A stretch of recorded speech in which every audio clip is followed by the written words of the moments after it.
I had just assumed command of the most powerful underground organization on the planet when a system notification informed me I was trapped in a cliché romance novel. My childhood sweetheart had abandoned me at my own birthday celebration just to console some loser who was depressed about his failing career.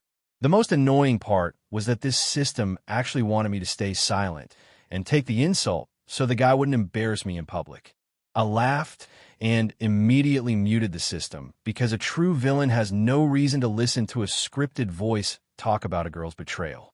I did not care about some childhood connection when I could easily destroy her entire family by morning. Fake heirs and desperate first loves meant nothing to me, and they could all go to hell as far as I was concerned. Downstairs in New York City's most exclusive nightclub, the DJ grabbed the mic and announced that the entire tab was on Mr. Blackwood for his birthday. The crowd erupted in cheers that practically shook the walls of the building. Up in a private VIP suite, I sat on a leather sofa with a glass of expensive whiskey, watching the chaos below with a cold gaze. My close friend Liam Thompson was smoking beside me, and he checked his watch with a visible frown. He asked me what was going on since the Sullivan sisters were supposed to be hosting the entire event tonight. They had made a huge deal about throwing this party for me, but they were nowhere to be found. The Sullivan sisters, Sarah and Bella, were girls I had known since we were kids. They used to spend their time bickering over which one of them was going to eventually marry me. They had reserved this venue months ago, but now that the night had arrived, they decided to pull a disappearing act that really irritated me. I have never taken kindly to being stood up by anyone. Liam put out his cigarette and started scrolling through his Facebook feed when his eyes suddenly went wide with shock. I leaned back on the sofa and asked him what he was looking at. Liam looked flustered and forced a nervous smile as he handed me his phone. He told me I should probably just see it for myself. At the top of his feed was a new post from Sarah Sullivan featuring a beautiful tropical beach in the background. The photo showed 3 people holding hands around a bonfire on a beach at night. It was Sarah, Bella, and that guy Julian Thorne. They all looked incredibly happy, and the caption explained that they were taking their poor little brother out to clear his head because he could not find a job after graduation. They even had the nerve to add a smiley face emoji to the post. I realized then that they must have blocked me since the post did not show up on my own Facebook feed. Liam snatched the phone back and angrily dialed Sarah's number, but it just rang without an answer. Liam refused to give up and called twice more until someone finally picked up right before it went to voicemail. I could hear the wind howling and the sound of waves crashing in the background. Liam immediately demanded to know what the hell Sarah and her sister were doing. Sarah sounded annoyed on the other end and asked Liam if he was actually trying to question her. Liam struggled to keep his voice steady as he asked her if she had any idea what day it was. There was a long, awkward silence on the other end of the line after he said that. I signaled for Liam to give me the phone, and he handed it over immediately. I spoke into the receiver with a calm voice and told her it was me. Sarah sounded flustered the second she realized who was on the line and claimed she and her sister had a sudden emergency. I interrupted her and asked if her emergency was just taking some scholarship student on an international date. Sarah sounded offended and asked how I could even think such a thing. Suddenly, Bella's voice piped up in the background. Bella argued that Julian had been an orphan his whole life and was struggling to find a career after graduation. She said he was lonely and miserable, so they only brought him along to cheer him up. She then had the audacity to ask me if I could stop being so petty about it. A man's voice, thick with fake sincerity, came through the speaker as Julian asked if I was upset because of him. He suggested the sisters should head back and leave him alone on the island. Sarah quickly told him that there was no way they were going to leave him by himself. Sarah turned her cold tone back toward me and told me to stop being so unreasonable. She said it was just a birthday and that they could celebrate when they returned. I rubbed my ear and found the entire situation to be quite hilarious.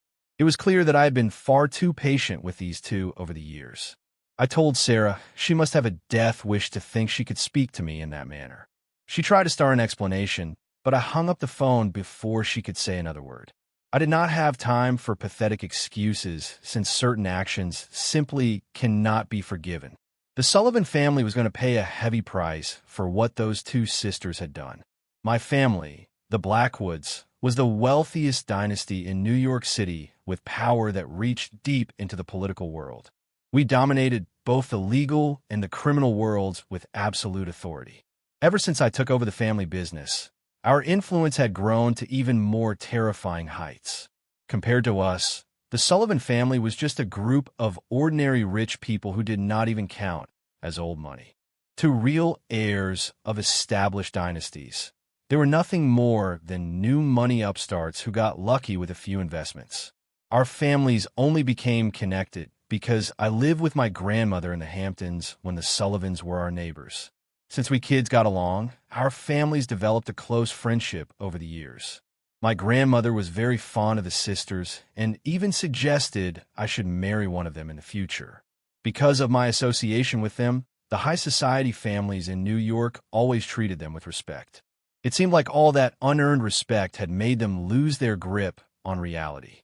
Honestly, the party meant nothing to me, and I had zero romantic interest in either of them. I did not care if they showed up, but they were the ones who insisted on this party only to ditch it at the last minute. They decided to fly overseas with some manipulative guy instead. Everyone in our social circle assumed the Sullivan sisters belonged to me. This was no longer just about a miss party. It was about them dragging the Blackwood name through the mud. They must have mistaken my patience for weakness. Since they clearly did not know their place, it was time for the Sullivan family to disappear. I tossed the phone back to Liam and told him to forget about them, because if they were looking for a death sentence, I would be happy to provide it. Liam realized right then that the Sullivans were officially finished in this country. They only had any power because of the Blackwood family, yet they were foolish enough to disrespect the very person who protected them. Whatever happened to them next was entirely their own fault. You are right, they're going to regret being so blind, Liam said with a laugh as he clapped his hands. The suite doors swung open and a dozen famous actresses and models began filing into the room. Liam leaned back and pointed toward me, telling the women it was my birthday. He promised them a massive reward if they could keep me entertained and show me a great time. Their eyes lit up and they began looking at me with sultry, inviting expressions. I did not turn them away as they swarmed me, and I pulled one girl under each arm. The room turned into a wild party as they fed me snacks and kept the drinks flowing. Suddenly, a strange notification sound echoed inside my head. The voice in my head announced that a tragic romance plot had been detected and that a happiness system had been successfully bound to me. I froze in place. I had been in this world for 20 years and was finally encountering a system. However, as far as I was concerned, a system was nothing more than garbage. Since the day I was born here, I seemed to have an incredible natural talent for everything I touched. I could master any skill instantly and rise to the top of any field without even trying. Success followed me everywhere, as if the universe was personally paving the way for my greatness. When I was a kid, I suspected I had the life of a power fantasy protagonist because everything was so easy for me. This situation with the Sullivan sisters was the first real setback I had ever faced. Though calling it a setback was a stretch, as it was really just a disgusting annoyance. I had been surrounded by beautiful women my whole life, so those two meant nothing to me. I asked the system what its purpose was inside my mind. A mechanical voice replied that it was the happiness system, designed to reverse the tragedies of this world. It explained that if I helped the protagonists avoid their tragic endings, I would receive cash rewards. It claimed it could help me accumulate $100 million and reach the peak of success. $100 million? Was this system trying to make the Blackwood family go bankrupt with such a tiny amount of money? The system detected that I was in a story where the childhood sweetheart loses to a new guy and issued a mission. Option 1 was for me to fly to that island and stage a massive, romantic proposal to the Sullivan sisters. It wanted me to move them with my sincerity so they would realize I was the one who truly loved them. The reward was a measly $10 million, and it warned that they might actually find me disgusting for doing it. Option 2 was to completely cut off all contact with the sisters and leave the country for a month to play hard to get. The system claimed this would force them to realize they loved me and lead to a dramatic scene where they begged for me to come back. It guaranteed success and offered $50 million plus a random 3-bedroom house in the suburbs. It told me to make a choice to move toward a happy life, but I just felt like my head was going to explode. I couldn't understand what was wrong with this pathetic system. Both options were just different ways of being a total loser for these girls. Did it really think I couldn't find happiness without the Sullivan sisters? They weren't even worthy of my time. I was genuinely shocked by how disgusting these choices were and wondered if the system was brain dead. The rewards were the most insulting part, as $50 million and a suburban house were basically pocket change to me. Even my family's dogs would probably look down on such a small amount of money. The system insisted it was a professional entity and told me to make my choice immediately. Back on the tropical island, Bella watched her sister hang up the phone with an indignant look and asked what I had said. Sarah's face was grim as she told her sister that I seemed angry and that my tone had been very cold. Bella was annoyed and asked what the big deal was since they were just trying to cheer up Julian. She argued that they weren't my property and didn't need to spend every second of their lives focused on me. Sarah shook her head and took a deep breath to calm down. Sarah complained that I wasn't even worried about their safety while they were in a foreign country and was instead making a scene over something minor. She decided she was going to ignore me for 3 days to teach me a lesson.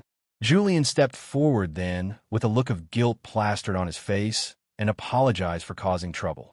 He hung his head and acted like he was about to cry as he talked about how useless he was for not having a job or money. He claimed he only wanted them to have a good time because they worked so hard. He looked up with watery eyes and said he never intended to make me angry. Julian was actually a recipient of the Blackwood Families Charity Foundation. Years ago, when we were still on good terms, I was too busy to manage it and let Sarah and Bella handle the operations. That was when they first crossed paths with Julian. He had completely charmed the sisters with his act of feigned innocence and vulnerability. Seeing him beat himself up made their hearts soften toward him immediately. Sarah spoke to him gently and told him that none of this was his fault and that I was just being petty. Bella agreed and told him he shouldn't blame himself for my behavior. Julian sighed deeply and kept repeating that he was useless because he couldn't find employment. The two sisters shared a silent look as if they had reached a significant decision. Sarah suggested that Julian could come work at Blackwood Enterprises as her assistant once they returned home.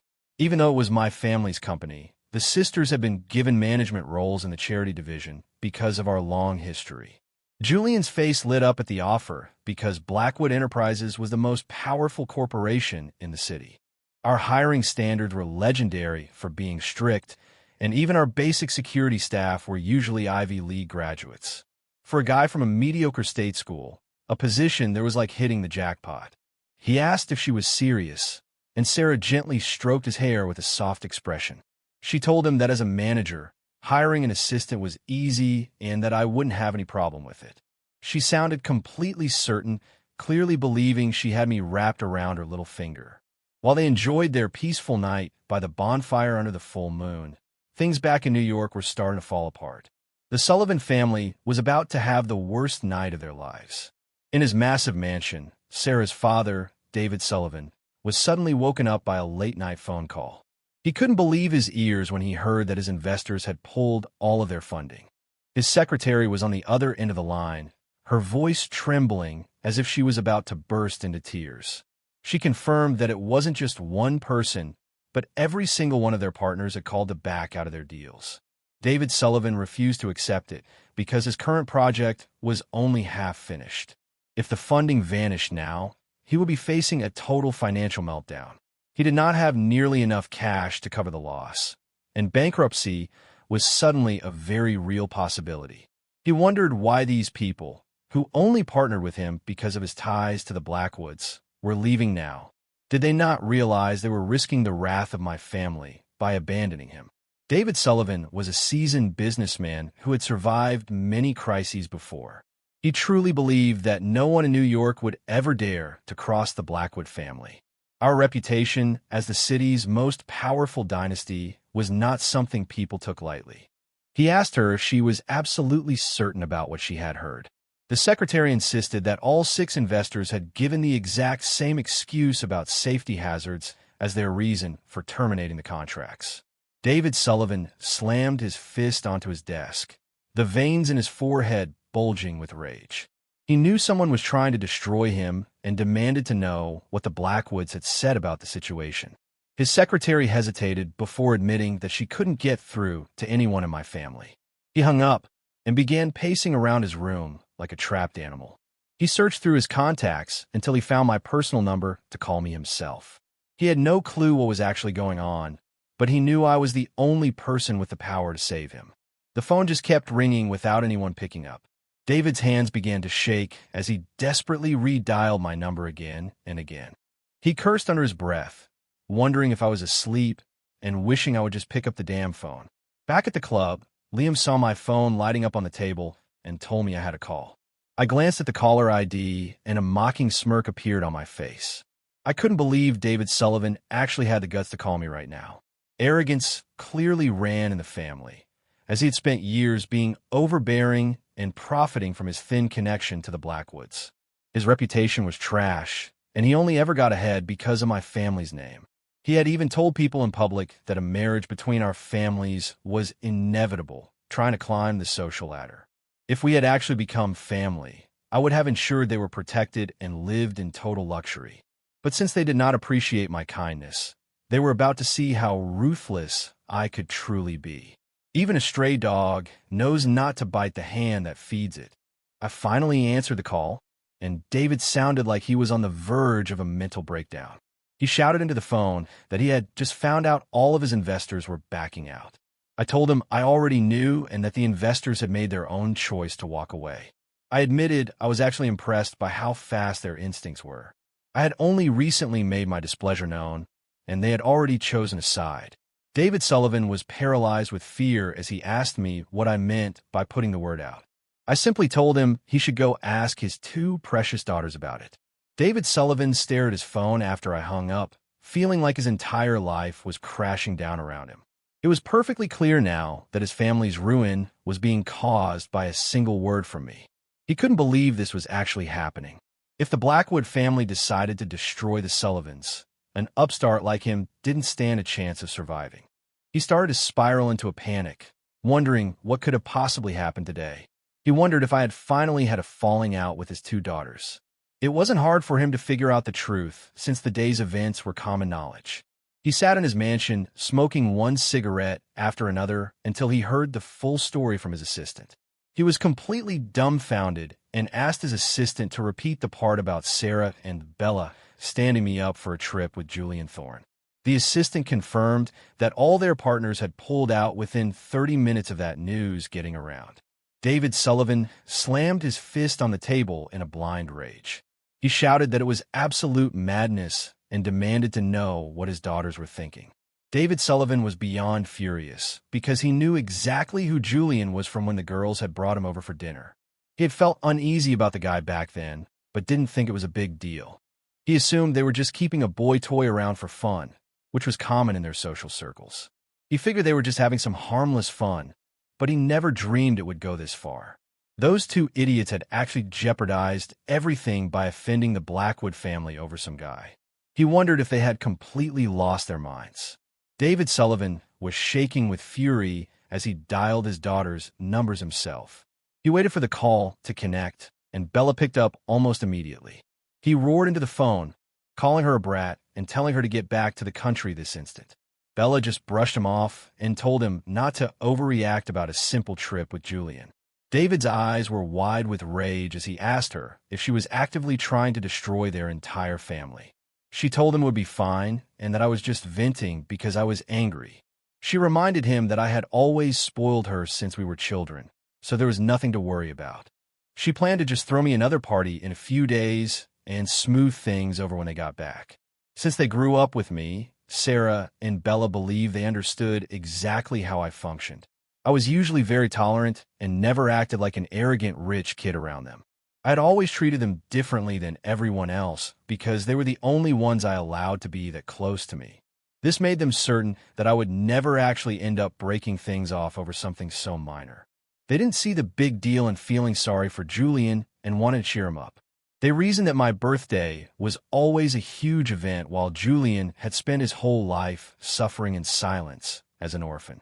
To them, it was obvious that Julian was the one who truly needed their care and attention. Bella was convinced that if she just explained her reasoning to me, I would immediately understand. David Sullivan was left speechless by his daughter's twisted and bizarre logic. A second later, a soft and weak male voice came through the line that was absolutely nauseating to hear. Julian told Bella he had grilled some food for her and offered to feed it to her himself. Bella giggled and told him how sweet he was and what a great cook he had turned out to be. David Sullivan took a deep breath and asked Bella if she was trying to give him a heart attack. Bella was losing her patience because her father was only calling to scream at them instead of checking on their well-being. She felt like anyone in her position would have lost their temper by now. She told her father she didn't understand why he was only interested in blaming them for everything. She said if everyone was going to assume they were wrong, then there was nothing left to discuss. She promised to explain it all to me when they returned and then hung up the phone without another word. David tried to call back several times, but neither of his daughters would pick up the phone. Both Sarah and Bella were completely ignoring him now. David Sullivan was on the verge of a breakdown because he couldn't believe how idiotic his daughters were being. They had been lucky enough to build a strong tie to the Blackwood family with a real chance at becoming in-laws. Even my grandmother had approved of the arrangement, so it should have been a guaranteed success. Nobody could have predicted that this Julian Thorne would show up and ruin everything at the last minute. He cursed their decision to post about their boy toy on Facebook and wondered if they really thought the Blackwood family was that stupid.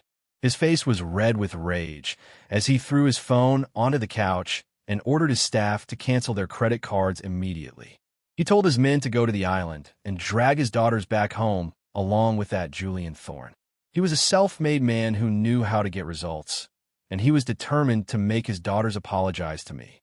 He couldn't even stand to calculate how much money he was losing every second his construction sites were closed. He ordered his staff to prepare expensive gifts so he could visit the Blackwood estate first thing in the morning. I finally returned to my villa after the party ended, driven by my personal chauffeur. I had always preferred living at Blackwood Manor over the more traditional family estates. My driver, Jax Carter, asked if I wanted him to personally take care of the Sullivan sisters as I stepped out of the vehicle. He served as both my driver and my bodyguard, and possessed an incredible background that sounded like something out of a thriller. He was adopted by the Blackwoods as a boy and trained to be an elite operative through a brutal program. He had even spent years as a legendary mercenary on international battlefields before starting a global security firm with our family support. Jax was a bit hesitant when he first returned home to serve as my personal bodyguard. He was loyal to the Blackwoods, but he didn't want his specialized skills to go to waste on basic security work. I knew the only way to earn the respect of someone like him was to prove that I was undeniably superior in every way. When I was only 16, I traveled overseas to challenge Jax to a series of contests. I completely outclassed him in everything from military tactics to hand-to-hand combat until he was thoroughly defeated.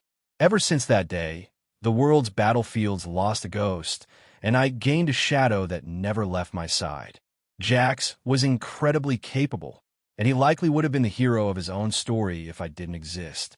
He had my complete trust, and he viewed me as something close to an untouchable god.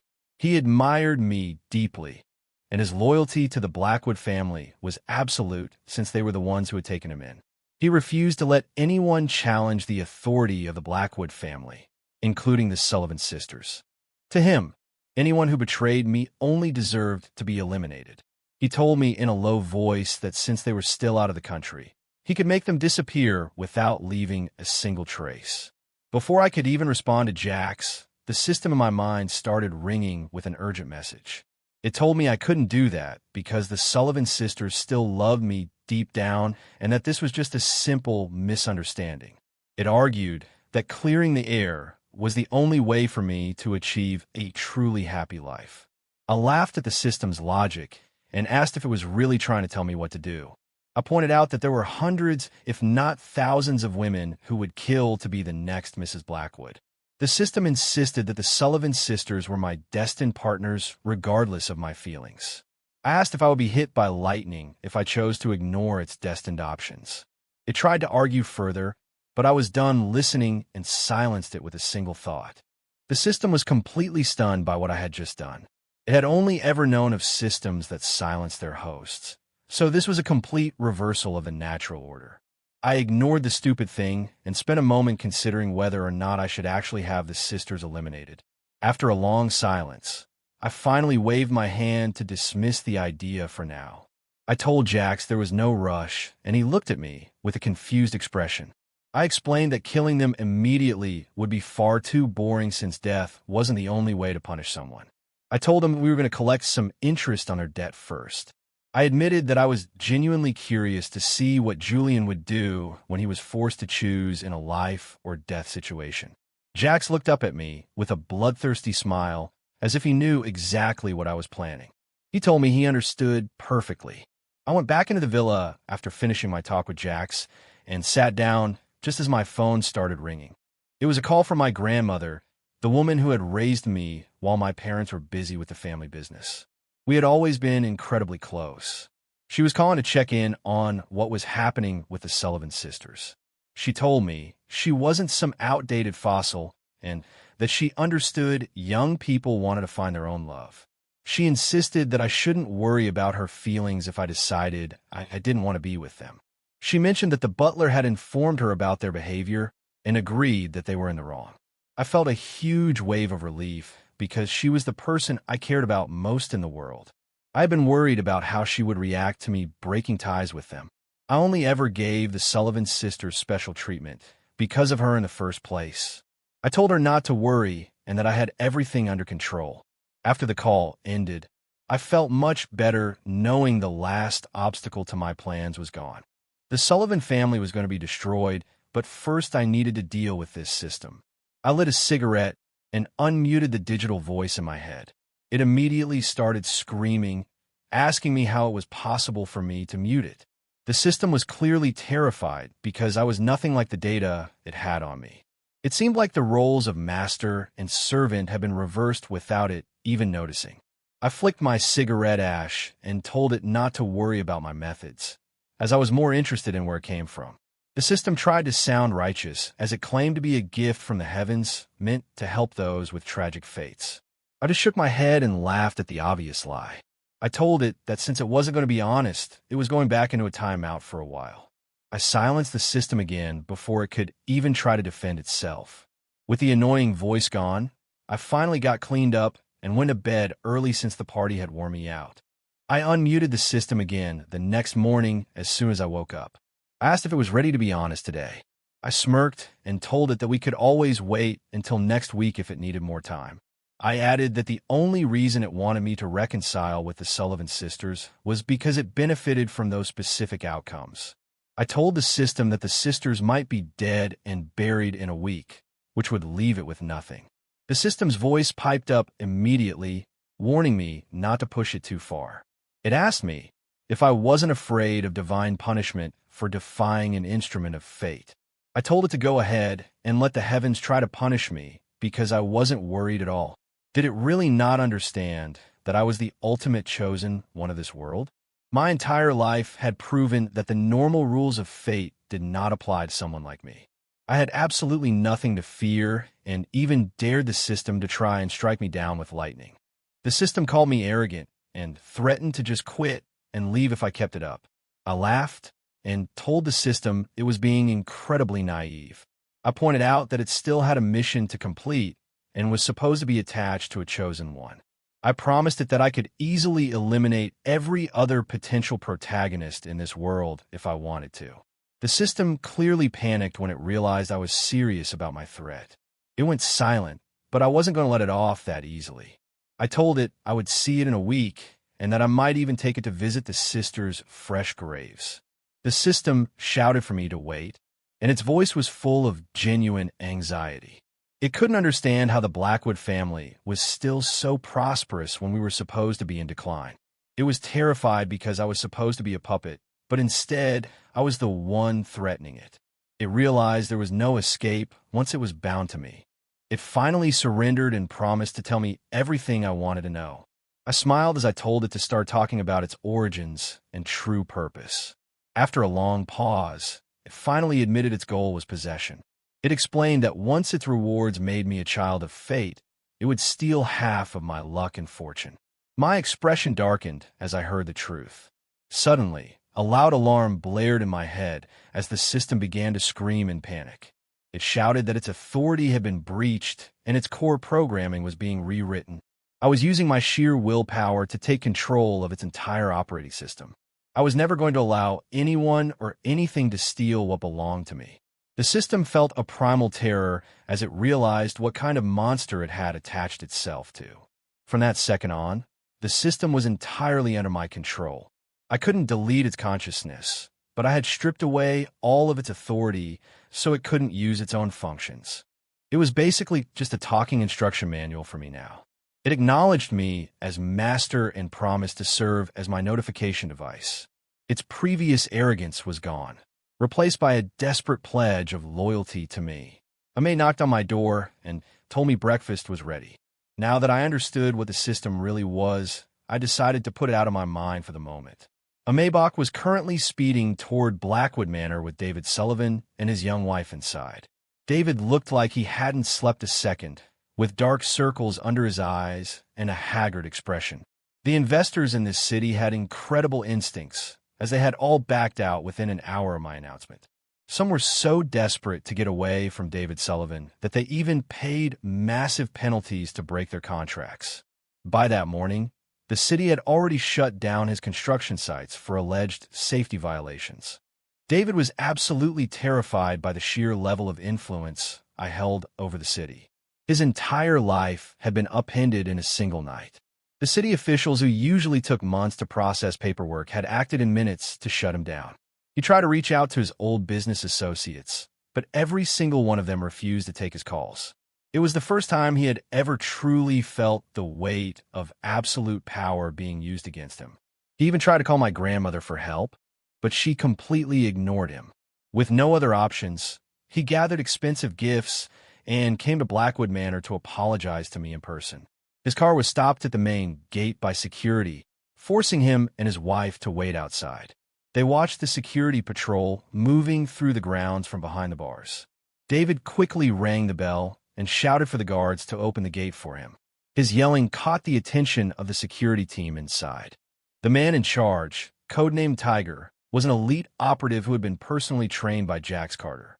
Tiger had previously worked for Jax's security firm, which was really just a front for a global mercenary group. These men were as ruthless as they were skilled and handled all of our family security. Tiger looked at David Sullivan with a look of pure contempt. The Sullivans were no longer under the Blackwood family's protection. Tiger used to treat them with respect because of me, but now that they were on my bad side, that respect had vanished. If I hadn't explicitly told them to wait, they would have made the entire Sullivan family disappear last night. Tiger walked up to the gate and looked David up and down before coldly asking if he had an appointment. David's face stiffened at the question. Tiger told him to leave since I was a busy man and didn't have time to waste on every piece of riffraff that showed up at the gate. He turned around to walk away without waiting for an answer. David shouted that he was an old family friend and that he had never needed an appointment before. Tiger just laughed and told him that those rules applied to the past, not the present. David Sullivan was humiliated and speechless, while his young wife beside him was turning red with rage. She was only in her 30s and had been David's mistress before they married following his first wife's death. She was nothing more than a trophy wife who knew nothing about how the real world worked. Her social status had skyrocketed after the marriage, and she was used to every wealthy woman in the city treating her with respect. Now, she was being treated like a commoner and blocked by a group of security guards. She was terrified that if word of this got out, her reputation among the high society wives would be ruined. She screamed at Tiger, asking how a mere security guard like him dared to block their path. She shouted that her daughter would one day be the mistress of the manor and that she would be my mother-in-law. Tiger was so stunned by her delusion that he actually turned to his men and asked if they had heard her correctly. The guards burst into laughter at her ridiculous claim. They called her completely delusional for thinking anyone from the Sullivan family would ever rule over Blackwood Manor. One of them told her to go home and get some sleep since her daydreams were clearly getting out of hand. They kept laughing and calling them clueless idiots. Shaking with rage, she reached through the gate bars and tried to slap Tiger across the face. Tiger caught her wrist in an iron grip before she could touch him. He warned her not to push her luck and reminded her that this was not a place where she could act out like a child. A dangerous glint appeared in his eyes as he spoke. He snapped her wrist with a sudden movement that made her let out a hysterical scream of pain. David's face turned pale with fury because she was his wife and, in his mind, my social elder. He was outraged that a group of servants would dare to strike someone of her status while they were there to apologize. The noise finally brought me out to the front of the estate. David's eyes lit up with hope the moment he saw me walking toward the gate. David shouted for me to come and see what my servants had done to his wife's wrist. Tiger immediately turned and bowed to me, explaining that he only intervened because the woman was causing a scene. I held up my hand to silence him and ordered the guards to open the gate. David supported his wife and gave me a triumphant smile. She was glaring at Tiger with a look of pure hatred, as if she wanted to kill him. She turned her tearful, vulnerable gaze toward me, trying to look as pitiful as possible. She demanded that I do something about the servants who had dared to strike her, claiming they had a death wish. She told me I had to fire them and make Tiger pay her at least $1 million in compensation. Tiger ignored her completely and kept his head bowed in my direction. I gave her a faint smile before calmly telling Tiger that the woman clearly had something wrong with her head and needed to be taught how to speak properly. Tiger's eyes lit up and he gave me a cruel grin as he promised to take care of it. He ordered his men to grab the woman and drag her away from her husband. She started screaming, asking what they were doing to her. She panicked and tried to hide behind David, but the guard were far too strong for her. They picked her up effortlessly as if she were a small child. David wanted to stop them, but one look from Tiger made a shiver run down his spine. He backed away and didn't say a single word as his wife was dragged to the side. The guards began landing a relentless series of slaps across her face. Her cheeks swelled up instantly, and blood started trickling from her mouth. The guards didn't stop no matter how much she cried. David couldn't stand the sight and looked at me to plead for mercy, but I just kept smiling calmly. I told him it was far too tiring to stand at the gate and invited him inside to discuss whatever he came for. I didn't look at his wife once, keeping a graceful smile on my face the entire time. If it hadn't been for the screaming in the background, David might have actually thought I was a gentle person. We walked through the vast grounds toward an open-air gazebo. I sat down, and a servant immediately brought out the breakfast I had missed earlier. I asked David what brought him here so early and apologized for not having any food prepared for him. I gave him a pleasant smile as I spoke. The sound of his wife's screams combined with my polite smile made a chill run down David's spine. He realized I was far more ruthless than he had ever suspected. His heart was pounding with fear as he sat down and tried to find the words to speak. He told me he knew all about what Sarah and Bella had done and agreed that his ungrateful daughters were in the wrong. He explained that he had already ordered them to return home so he could discipline them. He asked me to forgive them just this once because they were still young. I took a sip of my milk with a bored expression before setting the glass down. I asked him what he was talking about and told him I had no relationship with his daughters, so there was nothing for me to forgive. He looked like he had been turned to stone. He told me not to say things like that since I had grown up with them and knew them better than anyone. He argued that both girls were deeply in love with me. My gaze turned icy as I asked him if he expected me to be grateful for that. He flinched and quickly tried to backtrack on his statement. I sneered and told him very clearly that the Sullivan sisters were completely disposable to me. I told him I was surprised that his family actually saw the Blackwoods as a bunch of fools. I pointed out that they loved taking the benefits my family provided while actively tarnishing my reputation. I asked him where he found the nerve to act like that, and wondered if it was just pure audacity. I stood up and patted his cheek as I leaned in to lock eyes with him. I reminded him that everything he owned was because of me and that I could take it all back in a heartbeat. I told him that his family was currently experiencing the consequences of their actions. I added that this was just business competition and that he wasn't important enough for me to handle personally yet. I hadn't actually done anything to the Sullivan family yet. Everything they were facing was just the result of a single comment I had made about them no longer needing to exist. That was the beauty of real power, where a single sentence could decide a person's entire future. It was as simple as an ant being crushed under a boot. I grew bored of the conversation and waved my hand to end it. I told my men to throw them out because their crying was ruining my morning. I turned and walked away without looking back. David Sullivan was frozen in place, shaking with a mix of fear and anger. He couldn't understand how I could be so heartless toward his family. He shouted after me that he had watched me grow up. He tried to keep talking, but my bodyguards grabbed him before he could say another word. They dragged him and his wife toward the exit, her face swollen and bleeding. She had lost several teeth and could only make muffled sounds of pain through a ruined mouth. They were tossed out into the street in front of Blackwood Manor. Tiger spat on the ground near them with contempt before walking back inside. David finally began to truly panic and try to rush the gate, but the guards blocked him easily. In his desperation, he shouted that if I kept this up, I would never be with his daughters. The bodyguards in the courtyard burst into laughter when they heard that. Tiger shook his head and asked if the sisters were made of gold or something. He told David he sounded absolutely ridiculous. The truth was that the Sullivan sisters had always been the ones chasing after me for years. They used to bring me lunch every day at school and wait for me at the gates when classes were over. They would fuss over me whenever I had a minor injury. I had no idea how the Sullivans convinced themselves that I was the one who was obsessed with them. I felt a strange sense of resignation because the system was right. This world really did follow the logic of a trashy novel. No sane person would ever think the way the Sullivans did. I told my men to get them away from the property because they had already ruined my morning. I told the guards to make sure irrelevant people didn't disturb me in the future. David Sullivan was shoved out of the gates, his face red with fury.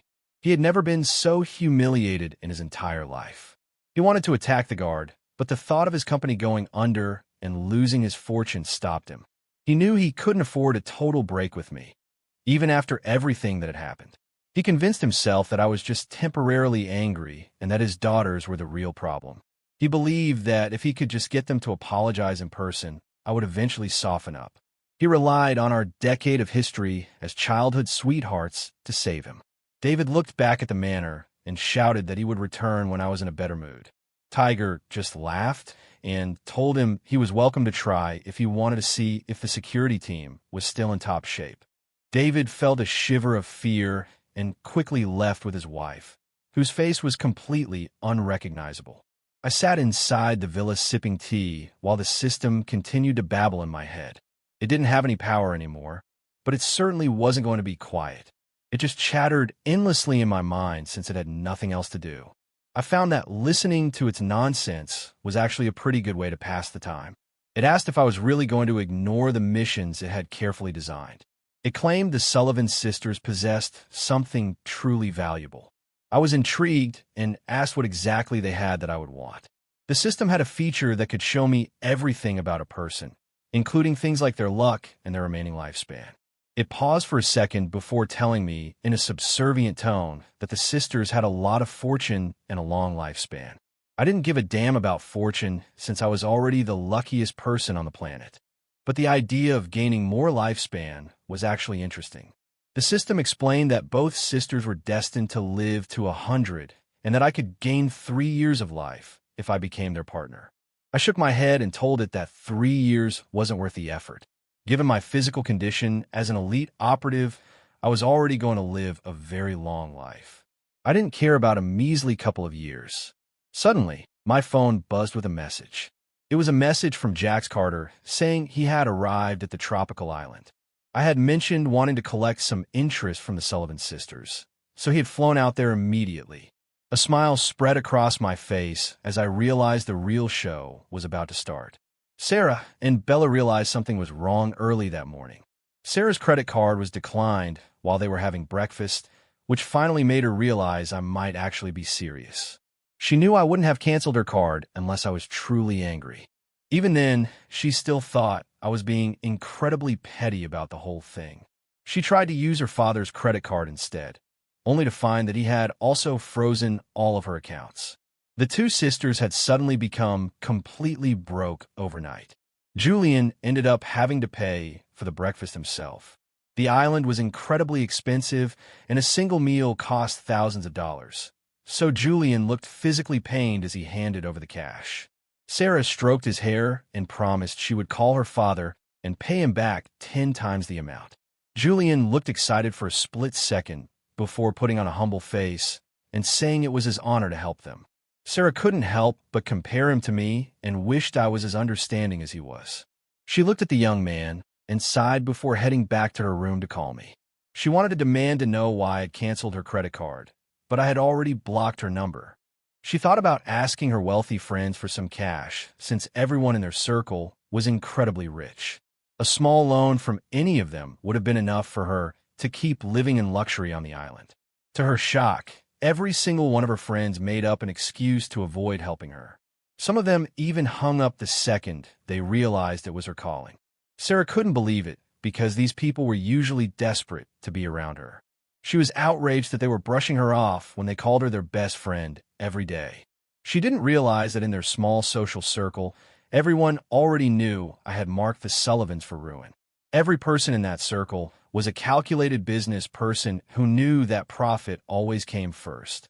Nobody was stupid enough to risk offending me for the sake of the Sullivan family. Bella put her phone down in total despair when she realized they were penniless. They were going to be kicked out of the hotel tonight if they didn't find some money. Bella suggested they should call their father, since there was no way he would just abandon his own daughters. The second the call connected, she was hit with a wave of absolute rage from her father. David sounded like he wanted to literally tear her into pieces. He was still reeling from the humiliation he had suffered at Blackwood Manor. He hated me, but he knew his daughters were the ones who had started all this trouble. He shouted at Bella, asking how she had the nerve to call him after causing the Sullivan family's total ruin. He called them both idiots and told them to get on a plane and come home immediately. He threatened to disown both of them if they didn't comply. He added that the family butler was already on the island to bring them back. David delivered his final ultimatum and hung up the phone in a rage. He had already sent a team the night before to collect the sisters and that freeloader Julian. He figured they should have reached the island by now. Bella was left standing there with a stiff expression and swollen eyes. She had never been yelled at like that before and felt like she was being treated unfairly. Both sisters couldn't believe that everyone was reacting so strongly to such a minor incident. She wondered if her own family really trusted her so little. She asked her sister what they should do and if they should actually go back. She was the younger sister and was completely overwhelmed by her father's harshness. Sarah hesitated and said that Julian still needed them there. Just then, there was a knock at the door. Bella opened it, thinking it was Julian, but found several strangers standing in the hallway instead. Bella asked them who they were looking for, but they didn't say a word. They just gave her a sinister smile before one of them suddenly jammed a syringe into her neck. Bella's vision blurred, and she collapsed instantly. The last thing she heard was the sound of her sister screaming before everything went black. It was clear that Sarah had been taken down just as quickly. In a room next door, Julian was just finishing his shower. He stood in front of the mirror admiring his own looks and features. He knew exactly how to look pitiful enough to trigger the sisters' protective instincts. He pulled a small packet of powder from his pocket with a wicked smile on his face. He was planning to drug their drinks tonight and make the sisters completely his. He carried the wine to their room and found that the door was already unlocked. He wondered if they were waiting for him and walked inside with a grin. To his surprise, the suite was completely empty. He frowned because the sisters usually never went anywhere without him. He noticed a small piece of paper tucked under the lamp on the nightstand. It told him that if he wanted the women to stay alive, he had to bring $1 million to a specific location. Julian's mind went blank as he read the words in disbelief. He never dreamed a kidnapping would happen on a resort island like this, especially to the Sullivan sisters. His legs started shaking with pure panic. He was just a kid who had recently graduated and had never dealt with anything this serious. He was thinking about calling the police when his phone suddenly rang. He answered the unknown number and heard a deep, distorted voice on the other end. The voice told him to bring $1 million if he wanted to save the sisters. Julian's heart was racing, and he started to shiver. He realized the kidnappers must have looked into him because he had exactly $1 million that the sisters had given him over time. The voice said they weren't asking for a penny more than what he had.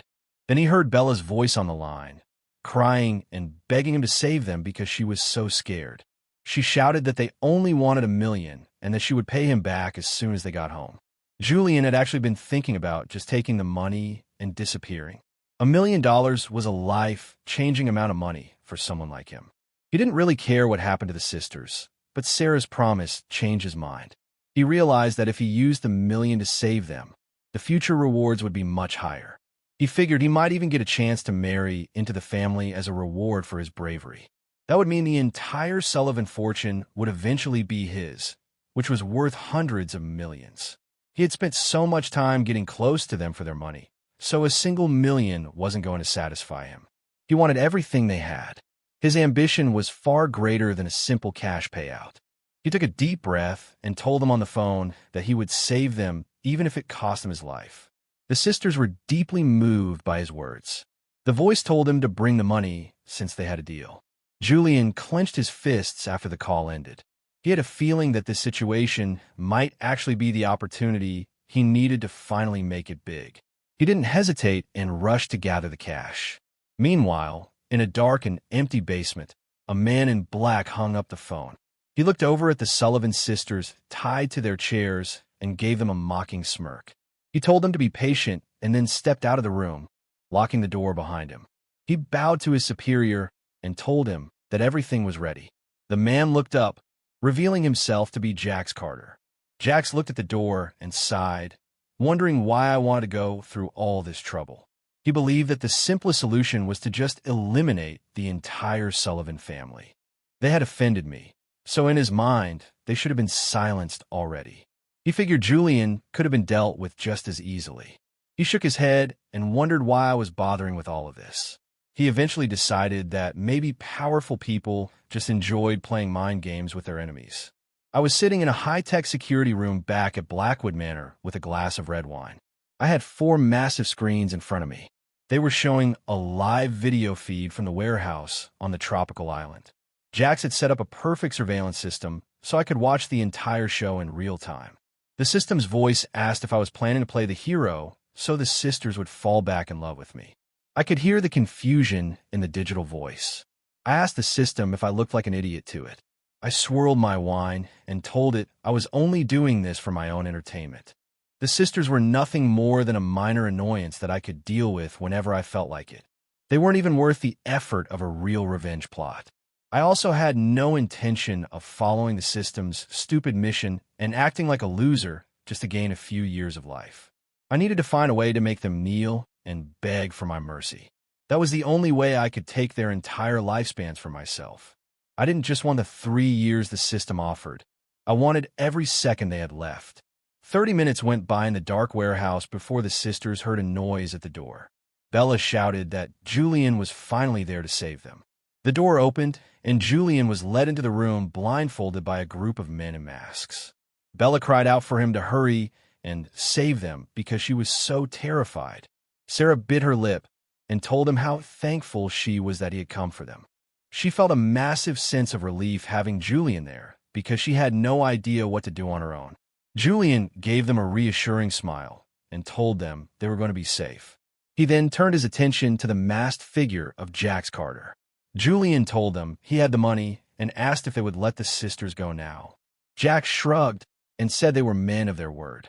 He had a mocking smirk under his mask as he signaled for his men to untie them. Suddenly, One of the guards stopped between the two sisters and asked which one they were supposed to release.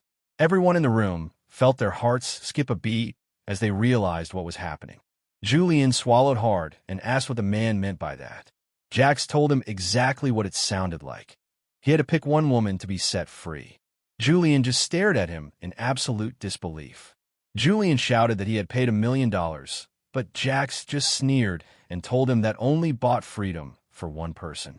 Julian lost his cool and grabbed Jax by the collar, but Jax was much faster than him.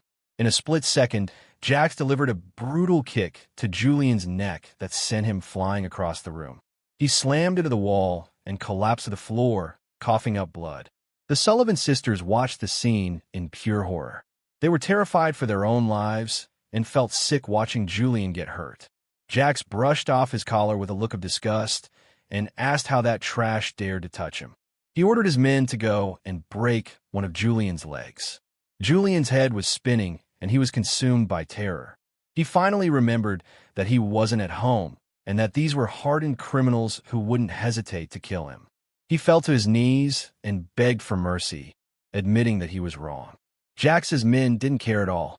One of them approached him with a heavy steel pipe and swung it down with absolute cruelty. Julian's hysterical screams filled the entire warehouse as the pipe hit his leg. The sisters had to look away because the scene was so brutal. A few minutes later, Jax watched Julian writhing on the floor and started to grow impatient. He told them to stop wasting his time and make a choice already. He reminded them that $1 million only bought freedom for one person. He warned them that if they didn't decide in 3 minutes, nobody would be leaving the building alive. Jax checked his watch and gave them his final ultimatum. His voice was like ice and his gaze was completely heartless. One look from him was enough to make Julian's entire body go numb with fear. He knew Jax wasn't joking and that there was no room for negotiation. He was forced to choose between Sarah and Bella. It was an impossible decision since picking one meant condemning the other to a nightmare. The weight of the choice felt like a mountain on his chest, and his broken leg only made the pain worse. He begged Jax to let them both go, but Jax just kicked him away. He sneered that there were only 2.5 minutes left for him to decide. He sat down on a nearby sofa and crossed his legs, watching the chaos with genuine interest. He finally understood why I didn't want a quick death for these people. Seeing them suffer like this was much more satisfying than just using a bullet. Bella started screaming and cursing at them, calling them monsters for their cruel rules. Jax didn't have the patience for her yelling and signaled for one of his men to go shut her up. Jax's men were all massive, hardened soldiers whose arms were thicker than the sisters' legs. A single strike from them was enough to knock a person out.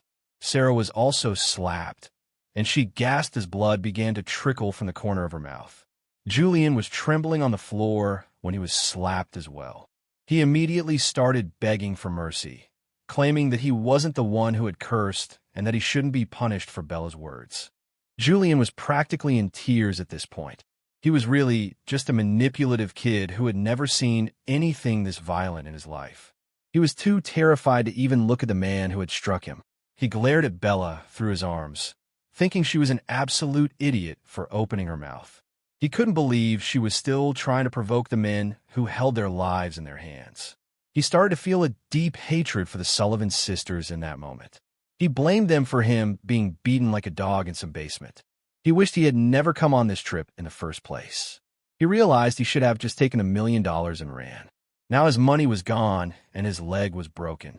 He was at a point of no return and knew he had to choose the sister who would bring him the most profit later. He frantically tried to calculate who was more valuable to save. Sarah understood what he was thinking and told the kidnappers that she was the eldest daughter of the wealthy Sullivan family. She promised them $10 million if they let them go today. Jax and his men just laughed at her offer. He asked her if she thought they were fools and said he had no interest in playing games with her. He mentioned that there were other ways to make money, like selling 2 beautiful young women on the black market. The sisters' hearts sank when they realized these men weren't just after a simple ransom. They realized these men were complete animals with no morals. They both knew they were worth a fortune to the wrong people overseas. Sarah bit her lip and asked Jax if he even knew who they were. Jax acted curious and asked if they were important. Sarah shouted that they were the fiancés of the Blackwood heir, the most powerful family in America. She asked if they weren't terrified of the retaliation they would face for touching them. Jax and his men were genuinely stunned because they didn't expect her to use my name. For a moment, Jax was just confused. He couldn't believe the audacity of this woman to try and hide behind the Blackwood name after what she had done. She didn't seem to realize the irony of her situation. Seeing Jax go quiet, she was convinced my name was working even in a foreign country. She kept pushing, asking if he understood how powerful my family really was. Bella clung to that hope and shouted that I would never let them get away with this. Julian also saw a chance and decided to join in. He claimed to be sponsored by my family and said he was close to us. He begged them to let them go for the sake of the Blackwood name. Jax actually stood up and started applauding at their pathetic performance. He leaned in close to Sarah and asked if she was really my fiancée. He had one of his men bring him her phone and told her to call me right now. He promised to let them all go if the Blackwood family was actually willing to step in. I was sitting comfortably at home watching the whole thing unfold on the monitor. I burst out laughing when I heard her try to use my name for protection. The system chimed in, saying it seemed the sisters still had a place for me in their hearts. The system finally understood what I was doing. It realized I was using this extreme situation to force them to confront their true feelings. It admitted that this was a much more direct approach than playing hard to get. People never really appreciate what they have until they are about to lose it. My phone started ringing with an unknown number on the display. Since I had blocked both sisters, they had to use a different phone to reach me. They must have resorted to using Julian's phone to try and get a hold of me. I had no intention of answering because I wanted to see how the rest of the show played out. I just kept my eyes on the monitor. I watched Sarah's face grow increasingly desperate as the phone continued to ring without an answer. Bella and Julian looked like they were ready to give up. They knew I was their only lifeline and that they were finished if I didn't pick up. Sarah kept redialing, practically screaming for me to just pick up the phone. The system asked if I was really going to ignore them, since it seemed like they had realized their mistake. I sighed and told the system it was just as delusional as the characters in a bad romance novel. I shook my head as I watched the screen and explained that they hadn't realized they were wrong at all. They had only realized that they were about to die. I asked why the hell I should forgive them, even if they did feel sorry for what they had done. The system went quiet for a moment before telling me that my way of thinking was genuinely evil. I just shrugged my shoulders because I didn't care. I told the system that I never claimed to be a good person and that only fools believed in righteousness. Sarah called at least a dozen more times, but every single call was ignored. She eventually collapsed in total despair. She couldn't believe I wasn't answering her calls and wondered if I was really still that angry. She was furious that I would ignore her when she was clearly in trouble. She thought it was petty of me to still care about a birthday party at a time like this. Her fury grew alongside her disappointment as she realized I was her only hope for survival. She felt that regardless of my anger, I had no right to ignore her calls for help. She kept calling me the most petty man she had ever met. She had insisted over and over that there was nothing romantic going on with Julian and couldn't understand why I didn't believe her. She begged Jax to let her use his phone, promising that I would definitely answer his number. Jax's only response was to slap her hard across the face. He mocked her for claiming to be my fiancée while she was on the ground. He stepped forward and hit her again with a backhand slap. He told her he had never heard of any engagement and that she was clearly just bluffing to save her skin. Sarah was bleeding from her mouth as Jax flexed his wrist. He told them the play was over and demanded that Julian finally make his choice. He warned them that if a decision wasn't made, none of them would be leaving the island. Julian was pulled to his feet by the guards and forced to face the reality of his situation. The time for games was over. Julian was shaking uncontrollably as his eyes darted between Sarah and Bella. He had no idea what to do or who to save. Jax started the final countdown from 3. The air in the room felt like it had frozen solid as the clock ticked down. Sarah tried to stand up, but her legs were too weak from fear. They both knew that whoever was left behind would be facing a fate far worse than death. They would be sold and used by monsters until there was nothing left of them. Bella was paralyzed with fear, praying that Julian would pick her. Suddenly, Sarah screamed for him to choose her. She shouted that she was the eldest and the primary heir to the family fortune. She even claimed that she loved Julian more than her sister did. Bella's eyes flew open in absolute shock as she stared at her sister in disbelief. Julian finally uttered Sarah's name, making his final choice. Sarah was untied immediately, and she and Julian stumbled out of the basement together. Bella was left alone in the chair, her eyes going completely blank. The heavy door slowly swung shut, locking her in. Her sister and Julian were free, but she had been abandoned in hell. Back at the manor, the monitor showed a close-up of Bella's lifeless expression. Her face was half in shadow, but I could see a storm of hatred brewing in her eyes. It was a classic human reaction. People can handle suffering, but they can never forgive betrayal by their own family. Sarah had literally sacrificed her own sister just to save her own skin. A seed of pure hatred had taken root in Bella's heart. I couldn't help but smile because this drama was turning out to be incredibly entertaining. Even the system seemed to be terrified of me in that moment. The system realized there was no kindness left in my heart. To the digital entity, I was a demon who enjoyed toying with people's lives. Back in the city, David Sullivan was pacing his floor in a blind panic. His butler had reported that the sisters were nowhere to be found on the island. They had seemingly vanished without a trace. David immediately assumed they had eloped with Julian Thorne. His daughters were the only chance he had at making a comeback. He wouldn't even know how to begin explaining their disappearance to the Blackwood family. Suddenly, his phone rang with a call from the butler. David picked up immediately, but the news was devastating. He was told that his daughters had been kidnapped and that Bella was still missing. He was told that Sarah only survived because Julian had risked everything to save her. David was completely stunned by the news and couldn't believe his daughters were in this situation. Sarah was safe, but nobody knew what had happened to Bella. At least Sarah and Julian were now in a hospital being watched over by the butler. Sarah only had minor injuries, but Julian's leg was shattered. The doctors said the damage was so severe that he might be confined to a wheelchair for the rest of his life. David Sullivan didn't give a damn about what happened to Julian. All he cared about was that his eldest daughter was safe.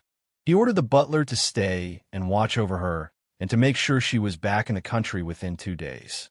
He also demanded a full investigation into who would dare kidnap a Sullivan. His entire life had become a series of disasters over the last few days.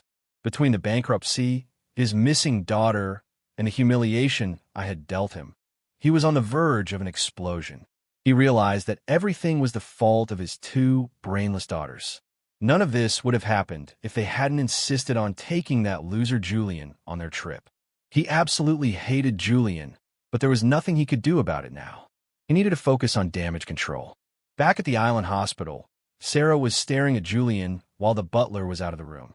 She told him that he must never tell anyone the truth about what had actually happened in that basement. She had already come up with a fake story about the kidnapping. In her version, there was no choice to save only one person. There were just kidnappers who wanted to sell both of them. She claimed Julian had arrived just in time to intervene. She told everyone that Julian fought heroically to save her, but his leg was broken during the struggle, and Bella was taken away before he could stop them. She had to lie to protect her own reputation. If the truth came out, she would be seen as a monster for sacrificing her own sister. Sacrificing her sister to save herself would make her an outcast and might even cost her the family inheritance. She loved Bella, but only when she wasn't a threat to her own goals. Now, Bella had officially become a problem that Sarah needed to deal with. Julian told her he understood, though he looked dejected with his leg in a cast. He asked how Bella was doing, and Sarah's expression turned into a mask of fear and cold resolve. She was secretly hoping that Bella would just die in captivity so she would never have to face her again. She told Julian to stop thinking about it and warned him that things would be very bad for both of them if she ever returned. Julian realized he should stop talking about it. After testing her reaction, He was terrified that the sisters might reconcile and blame everything on him. He was relieved to know that Sarah was on his side and decided to drop the subject. He told her that he had no one but her now and asked if she was going to abandon him. Sarah looked at his shattered leg and felt a wave of pity for him. She promised that nobody would ever bully him as long as she was around because he had saved her life. Her thoughts then turned to me. She was still furious that I hadn't answered any of her calls. She believed that if I had picked up, the kidnappers would have been too scared to touch them. She blamed me for Julian's broken leg and her sister's disappearance. She felt that I had truly crossed a line this time and clenched her fists in anger. She was determined to confront me as soon as she returned home. She decided she was going to force me to apologize to Julian in person. She even thought to herself that I should have to kneel and beg for forgiveness, or she would never forgive me. Back in New York, I had no idea she was brewing such a bitter hatred for me. The first act of the drama was over, so I turned off the screen and called Jax. I told him to torment Bella for a while before bringing her back tomorrow. I warned him not to kill her, because she was going to be very useful for making the sisters tear each other apart. Jax agreed with a cruel smile on his face. I put on a suit and got ready to head to the office since that part of the plan was finished. I was just about to walk out the door when my phone rang. A young woman's voice asked if I could pick her up from the airport. I was surprised to hear from her and asked if she was really in New York and if her eyes were finally healed. She sounded incredibly happy as she thanked me for hiring such an amazing specialist. She confirmed that she could finally see again. Just then, the system started dumping a new set of data into my mind. The system informed me that Chloe Bennett was another tragic heroine and the daughter of a billionaire in Los Angeles. It explained that 18 years ago, she had been swapped at birth by her mother's jealous best friend. The woman had abused Chloe for her entire childhood until she was emaciated and blind. She had almost died 3 years ago before I found her and rescued her. I realized the system's scanning feature was actually going to be very helpful. I remembered finding her in the cold 3 years ago, a beautiful but broken soul who had been abandoned. I told my driver we were going to the airport first to pick up Chloe before heading to the office. Tiger was my driver today since Jax was overseas. He was pleasantly surprised to hear that Chloe could see again. I had always treated her like a little sister, and she was always very humble and kind to everyone. She was beloved by all the staff at the manor because of her kindness. I told Tiger I was sure she had rushed back the moment her sight was restored. Tiger laughed and said she must have really missed me as he drove toward the airport. Chloe was waiting for me in a white blouse and blue skirt. Her eyes lit up the moment she spotted me in the crowd. Even though she had been blind when we met, she recognized me immediately. She said it was an intuitive recognition based on my scent and the sound of my footsteps. She had always been able to sense my presence, even when she couldn't see. She ran over and gave me a tight hug as soon as I reached her. I was surprised by how much she had grown up in the last 3 years. She was 18 now and had matured into a beautiful young woman.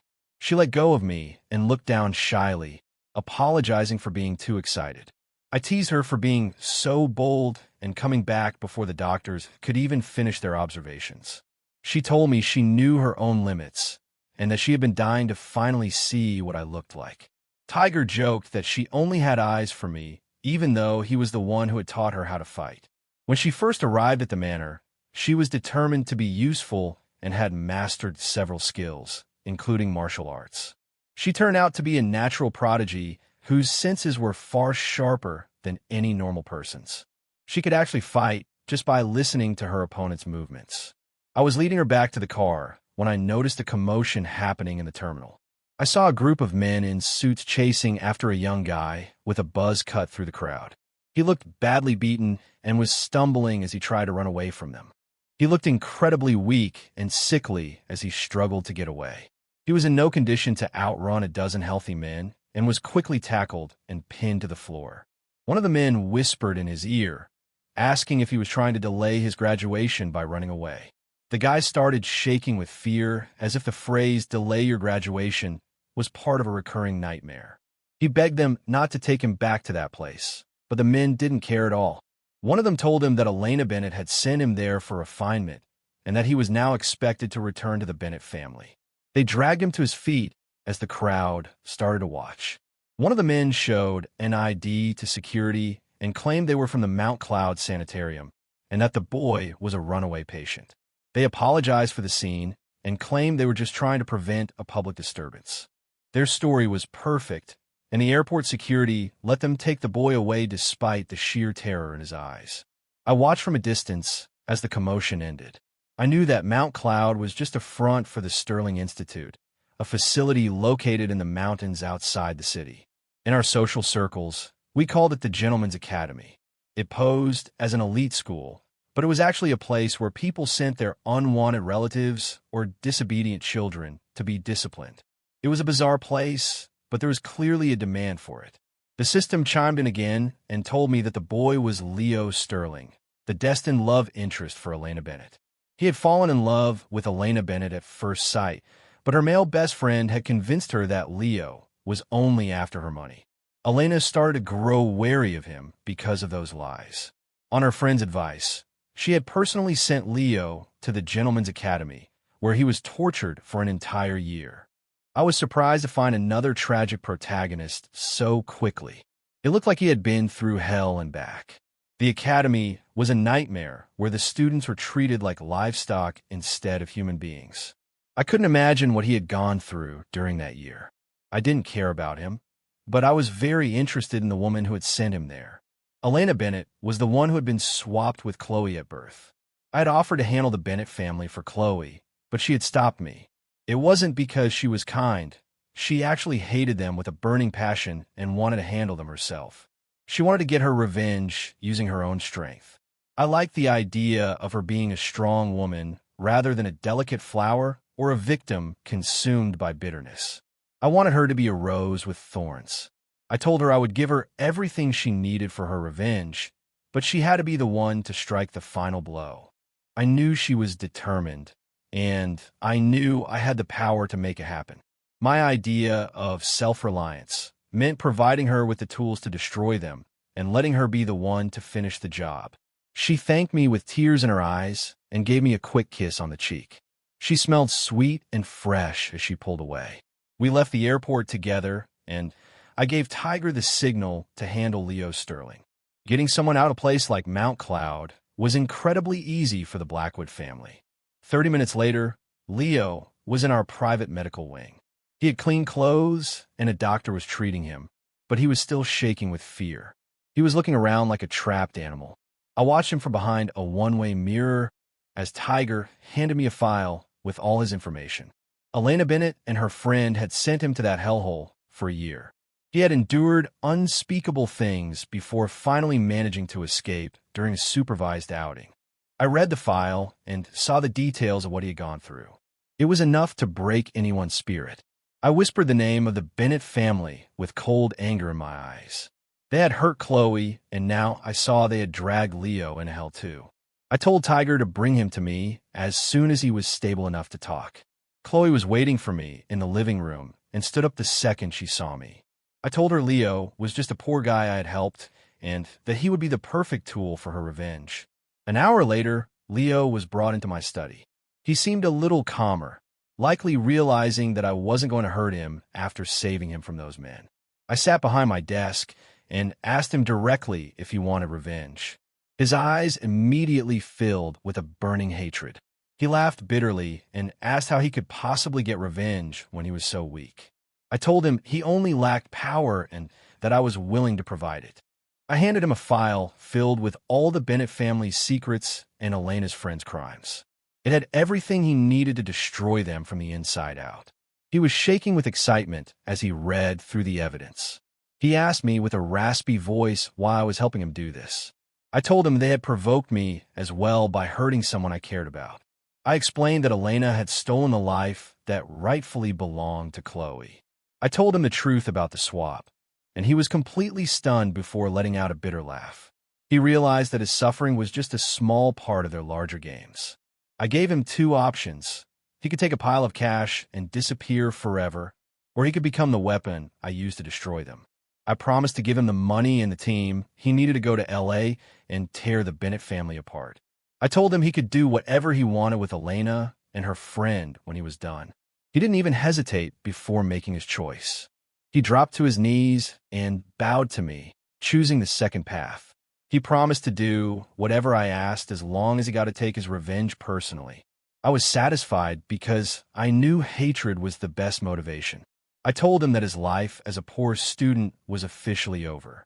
I told him he would spend a week training with Jax's elite team before heading to Los Angeles. He would be backed by a $10 billion investment from Blackwood Enterprises. I warned him to remember that he was there for revenge, not because he still loved Elena. I told him that if he went back to being a simp, I would personally send him back to that academy forever. Leo shivered and his eyes turned cold with absolute resolve. My pawn was finally in position. I spent the next few days helping Chloe get used to living at the manor. She was so happy to finally see the world she had been living in for years. I enjoyed the rare moment of peace, but I knew it wouldn't last forever. We were having tea in the garden when the butler came over with a strange look on his face. He told me that Sarah Sullivan and Julian Thorne were at the front gate asking to see me. I told him to let them in since it was about time they got back from their little trip. Chloe looked at me with a worried expression and asked if it was the Sullivan sisters. I told her to just relax and watch the show because it was just an idiot and a cripple. Sarah arrived a few moments later, dressed in designer clothes with perfect makeup. She looked arrogant and absolutely furious. Julian was in a wheelchair beside her with his leg in a cast, looking like a total victim. The peaceful mood in the garden vanished the second they arrived. Sarah glared at me before giving Chloe a look of pure jealousy and disdain. She told me they were back in an icy tone of voice. She sounded like she was there to yell at me rather than apologize. I just took a sip of my tea without even looking up at her. I asked if their trip was fun, which clearly made her even angrier. She stepped forward and shrieked, pointing at Julian in his wheelchair. She told me Julian's leg was broken and that Bella was missing, and then blamed the entire thing on me. I looked up with an amused expression and asked how it was my fault.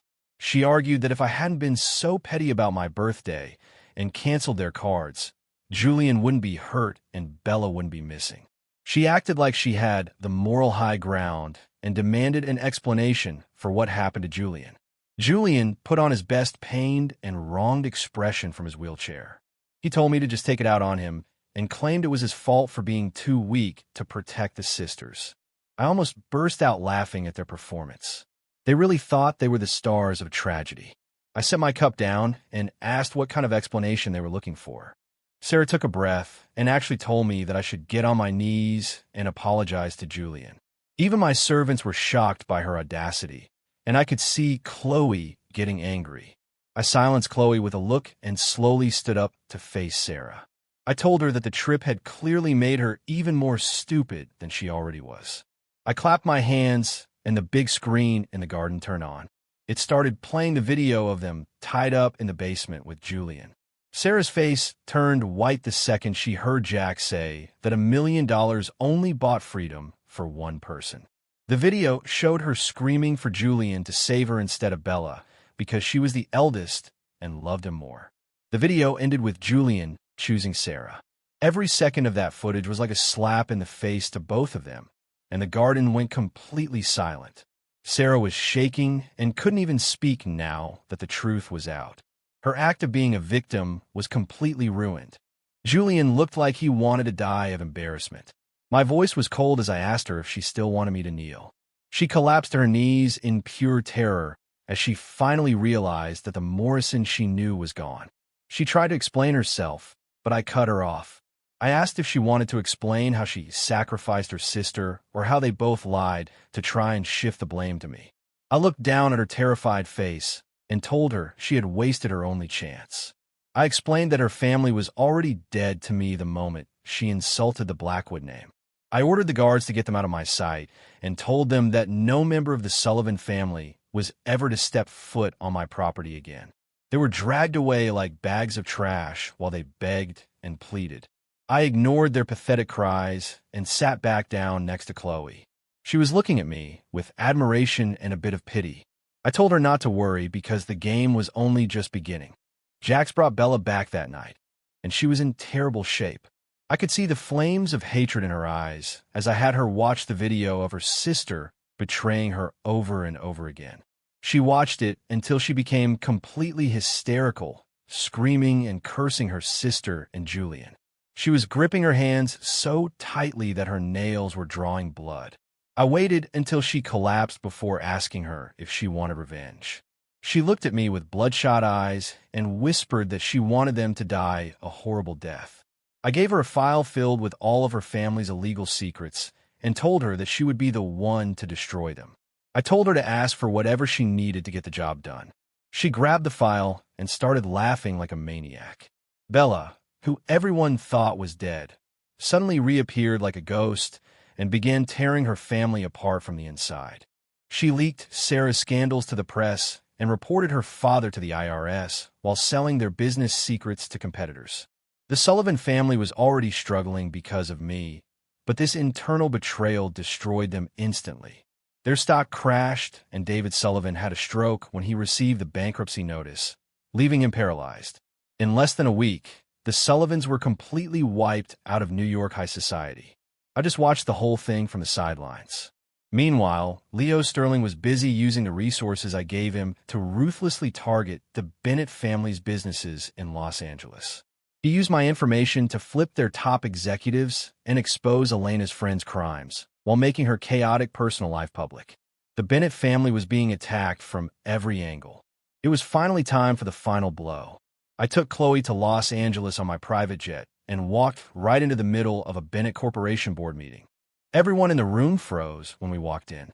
Robert Bennett turned pale, and Elena shrieked as if she had just seen a ghost, demanding to know what I was doing there. I ignored them and led Chloe to the head of the table. I told the room that I was only there for one reason: to return what had been stolen from her. I threw the DNA evidence onto the table and announced that Chloe was the sole legal heir to the Bennett fortune. I told them I knew some of them were involved in the swap 18 years ago. The evidence couldn't be denied. Robert was speechless, and Elena's mother fainted on the spot. My legal team stepped forward and announced they were filing kidnapping and abuse charges against everyone involved. I announced that Blackwood Enterprises was taking over the company and that all shares were being transferred to Chloe. I told her this was my engagement gift to her. The entire room was stunned as I finished my takeover. I had used law, business, and psychology to trap every single one of my enemies at once. Everything went exactly according to my plan. The Bennett family was gone, and Elena and her mother were sent to prison for life. Leo found Elena's friend and made sure he spent the rest of his days in an underground fighting ring. I gave Leo enough money to start over with a new identity after his revenge was finished. He chose to live a quiet life far away. David Sullivan was left paralyzed and living in poverty. Sarah betrayed Julian one last time to save herself from loan sharks before eventually dying alone and sick. Bella had a complete mental breakdown after everything was over and was sent to a psychiatric hospital for the rest of her life. Their dream of winning me back was destroyed before it ever began. I was finally in my own wedding, which was being held on my private tropical island. Every important person in the world was there to watch the ceremony. Chloe looked like an angel in her white gown as she took my arm, and we walked toward the altar together. The system informed me that my happiness index had reached its peak and that the tragic story had been successfully reversed. It finally called me master and wished me a happy wedding. I didn't care what the system had to say. I placed the diamond ring on Chloe's finger in front of everyone and promised her that nobody would ever hurt her again as long as I lived. She stood on her tiptoes and kissed me with tears of joy in her eyes. The sun was shining down on us as I looked out at the empire of power I had built for her. Everything in this world had finally followed my script to the perfect end.